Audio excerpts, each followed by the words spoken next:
Okay, you already introduced me, so I don't need to cover that. And Bart already did the presentation about us, so. No, we are absolutely thrilled in terms of the housing to be at this stage, 2 years from the community forum, and to be moving in action, and to, stop the discusussion and start actually digging with the shovel. So we're thrilled to have Leap here with us, BCHA as a supporting partner in order to make this project happen. So on that front, and a lot of you guys might wonder, what is the conservation organization doing building housing? And I joked to Bart yesterday, I said, it's probably not the first time, because I do know about, when we were doing our research, Athens, Georgia, there's a land trust that's doing the same thing. But other than that, we're probably one of the first land trusts to be actually putting a shovel in the ground and building housing. So, but on the flip side of that, right now we are doing more conservation work than ever before. But the reason why we're thinking about that is because, as hopefully most of you know, KLT is very community minded. And we were seeing the impact actually on conservation and habitat loss, land loss, as a result of our housing crisis. Because if you think about it, when you can't as an individual afford land and afford to buy a home in your community, where can you afford to buy? And it's usually about 20 miles down the road where somebody has developed a less costly piece of land, subdivided it, and that's where you can afford to live.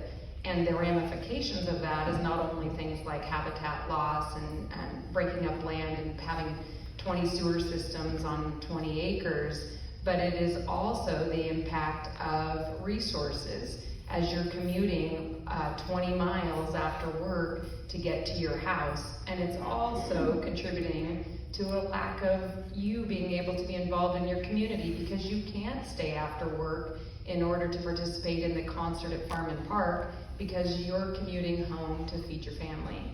So there was a lot of ramifications on the conservation side that we were witnessing as a result, and that's why we stepped into the conversation. On the flip side, when we're talking about programs and we're talking about the good work that NIC is doing, Connexie Land Trust, as many of you know, is also highly connected with our education of our youth in terms of nature education. And we work very closely with Lake Pend Oreille School District. Our program, which is now about 8 years in the works, has now resulted in over 4 schools now having their own nature outdoor educators. So now not only do we work with each of the schools in terms of working with the kids, but now we get to mentor those nature educators. And I do, as my staff would always tell you, I do have all these larger ideas about how that can result as these kids grow up and the types of programs we can get in the middle school and the high school in order to have a real strong focus on conservation, on resource management, jobs that involve working out in the places that we love, working out in the woods.